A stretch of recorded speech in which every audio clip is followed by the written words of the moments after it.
For those that are new, don't forget to subscribe to the channel and turn on all notifications to be notified whenever a brand new video is posted onto this channel. Thank you all so much for your continued support. Now let's begin. It has been 10 years in the making, having to begin with the inception of the very first Iron Man film and having to carry all the way through right by Thor, Captain America, Guardians of the Galaxy, and many other superheroes to be introduced following Iron Man. And 10 years later, the culmination of everything we've ever seen within the Marvel Cinematic Universe comes into fruition. What is going on, everybody? Welcome to my Avengers Infinity War spoiler movie review, where we will be discussing the entirety of Avengers Infinity War. So in case you guys have not seen the film, I highly encourage you all to watch the film before getting into the spoiler review, as we are going to be discussing the end of the film alongside everything that happens in between. So the Avengers Infinity War, directed by both Anthony and Joe Russo, kicks off exactly where we all left off in Thor Ragnarok, and just the beginning of this film alone established such a dark tone in the film as Thanos was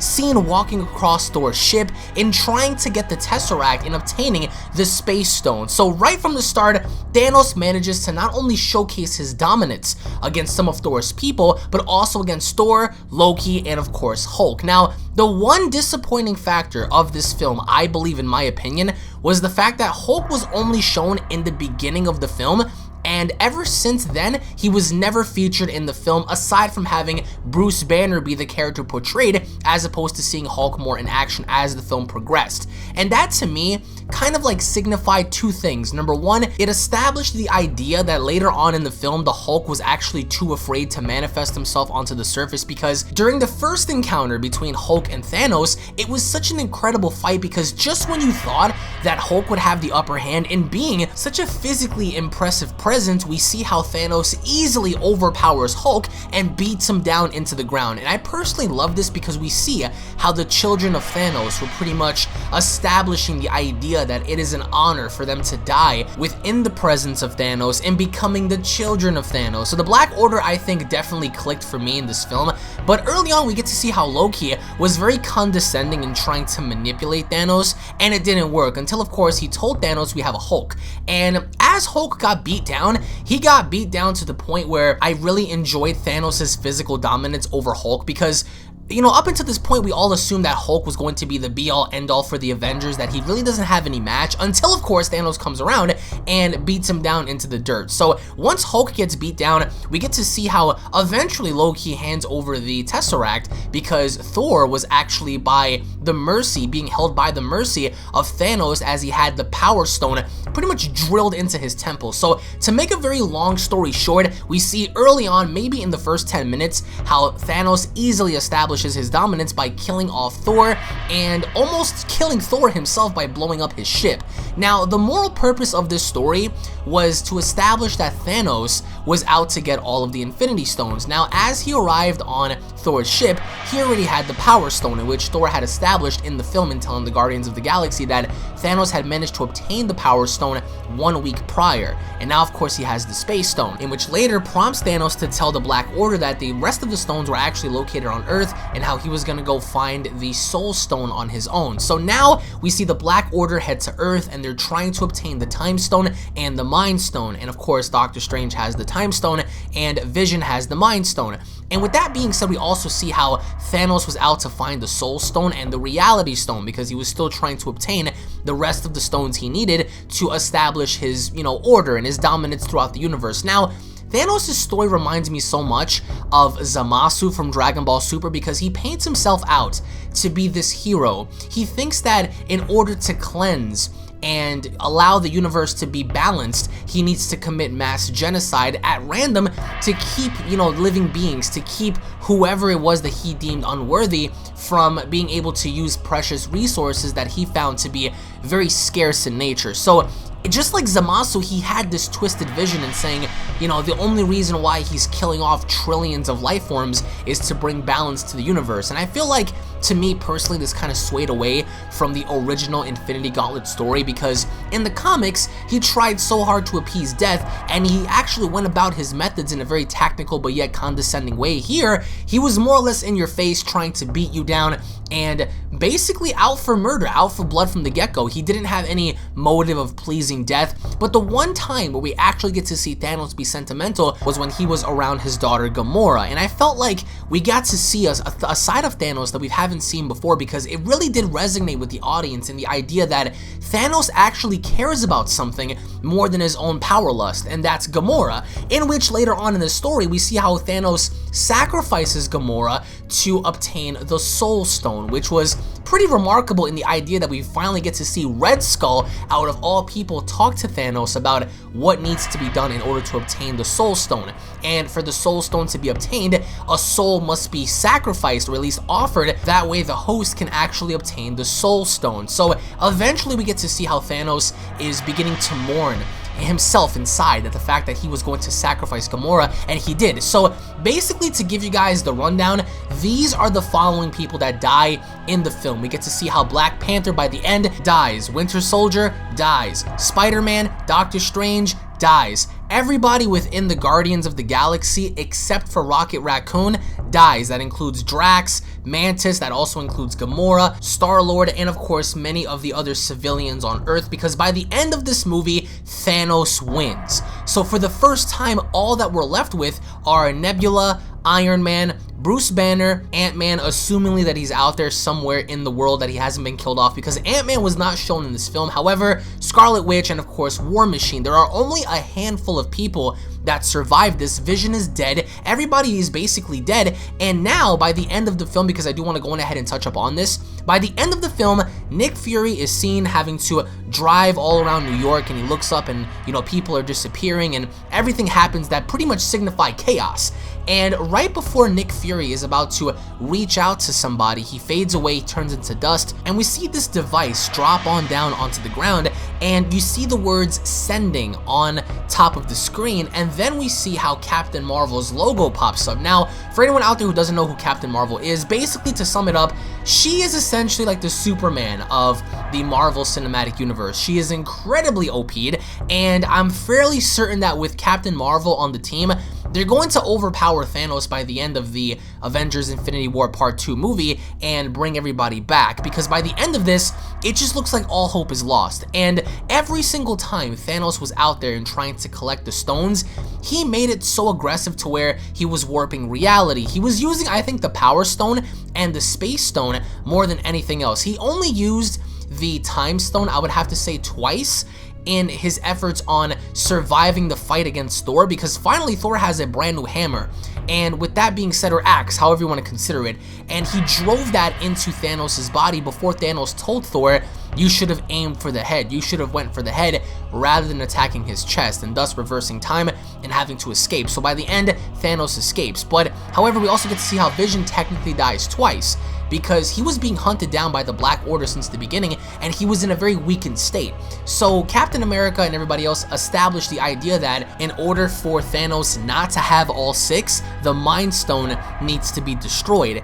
And, you know, it's very tough for Scarlet Witch to destroy the very person that she loves, because in this film we get to see how there was lots of romance between those two, and we get to see the established, you know, connection that Gamora had with Star-Lord, and the same applies for Nat and Bruce Banner. But I also loved how this was not an Avengers story, this was Thanos' story, and Thanos, to me, came off very condescending. He was very aggressive in nature, and he had no fear. And there was one particular shot where we see Spider-Man, Doctor Strange, all of the Guardians of the Galaxy, which includes Drax, Mantis, Star-Lord, and Tony Stark, and they're all fighting Thanos on, you know, planet Titan, and they almost had the gauntlet removed if it were not for, you know, Star-Lord getting upset on the idea of learning that, you know, Thanos had killed Gamora. So if Star-Lord were to comply in removing the glove fully, then Thanos' story would have been a lot different than how we saw by the end of it, but he allowed his emotions to get the best of him, and of course that was building up ever since the first Guardians movie,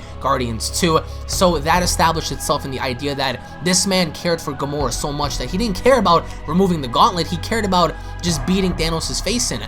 And Mantis had Thanos underneath like this spell, this, you know, hypnotic state to where he didn't know where he was. He was, you know, being controlled for the time being. But once he broke out of that, he destroyed everybody. And then on top of that, he crushed the moon in literally throwing it at the Avengers after he had crushed the moon. And I will say this film, if anything, to me, was the best superhero film that I have ever seen, which includes, you know, Civil War, Avengers 1 and 2, Justice League, Batman, Superman, Wonder Woman, you know, Iron Man, Thor, Black Panther. This movie is the top of the food chain for me because everything was so well detailed, and everything that's ever happened within the Marvel Cinematic Universe within the last 10 years has culminated here. And by the end, it was very ironic how Thanos had told Doctor Strange when Strange asked him, okay, so what if you obtain all 6 stones?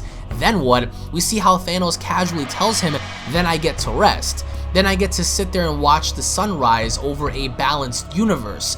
And that's Thanos's, per se, his vision, is to balance everything out in trying to simply do what's just in his eyes, which of course one of many solutions he had was to commit mass genocide in destroying anybody out there that he deemed not to be worthy. So this film pretty much captured the story of Thanos, his pain, the one thing he does care about, and which I will say too, because of course it is to have infinite power, which is wielding the Infinity Gauntlet and of course having all the stones, but also having such love and affection towards Gamora.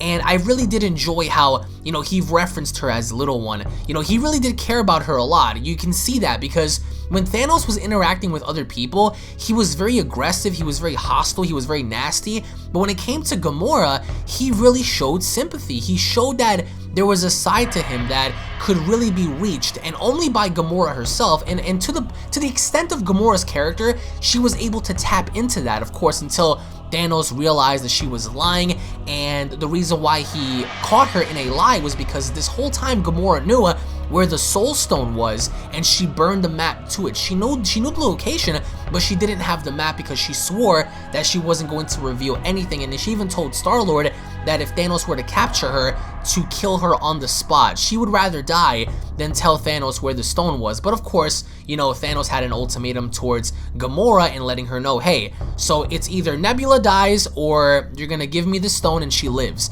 And of course, Gamora had to do what she had to do to give up the stone to Thanos. And I feel like that's what this movie was. Thanos kept giving out ultimatums. It's either you give him what he wants, or he's going to absolutely wipe out all life as you know it, and even if he really wanted to, within the snap of his fingers, because we saw how incredibly overpowered he was. And not taking away from his character, Thanos was incredibly powerful. And to give you guys a bit of context as to, you know, most of the, you know, superheroes and stuff that we saw in this film, it was obviously Iron Man, Thor, Hulk, Captain America, Black Widow, War Machine, Doctor Strange, Spider-Man, Black Panther, Gamora, Nebula, Loki, Vision, Scarlet Witch, Falcon, and many other side characters. And I really wish that we had, you know, more interaction between Bruce Banner and Hulk, which we kind of did because Bruce Banner kept yelling and saying, Hulk, I need you now, and Hulk kept saying no, he didn't want to be involved. And I feel like that was well established from the beginning because he went through hell. He went through an ass kicking through Thanos that he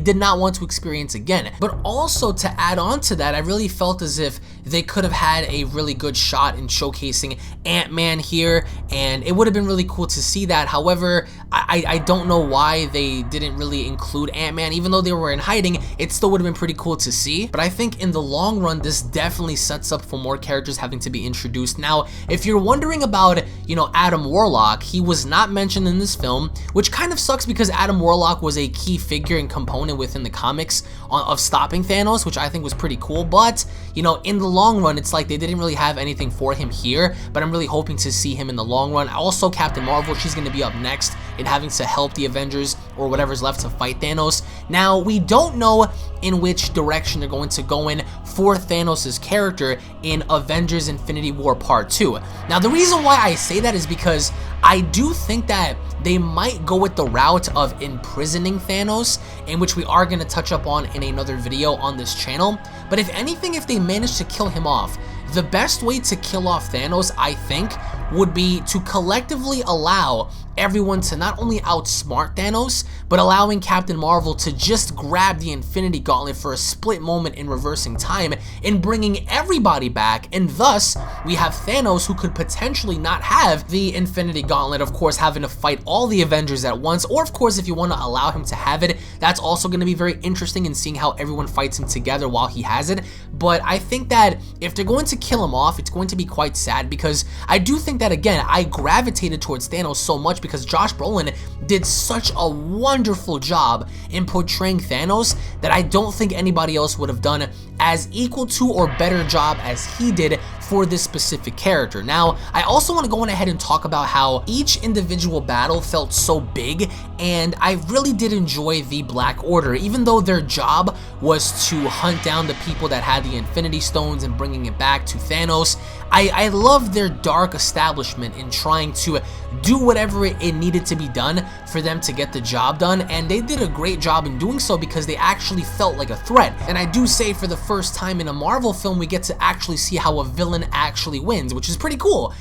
So Thanos in this film establishes the idea that he's escaped, and the one thing that I'm trying to understand before I go back and watching the film for a third time is seeing what the end actually meant when Thanos snapped his fingers in reversing time and trying to escape after being stabbed by Thor, which of course he does end up escaping, but I'm just trying to figure out what happened to his arm, because we see how his entire left arm, including the gauntlet, was burned, it was destroyed, and it looked like a total mess. I think, at least it looked like a total mess, because, you know, we see how he looked to be very injured, and everybody, including Thor by the end, were saying, you know, what are you doing? What are you doing? Like, what did you do? What did you do?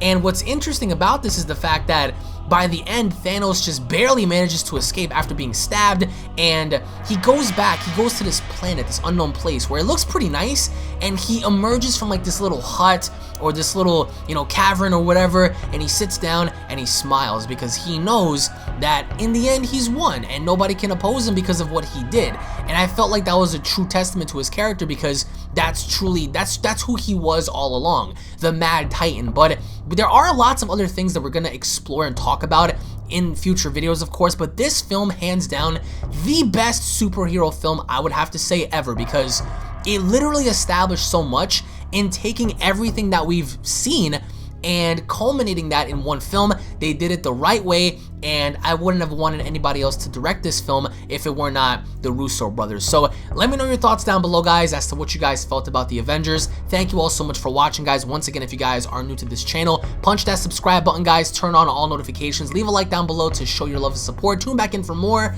and I'll be seeing you all down in the comment section below. Have a great day, everybody. Peace.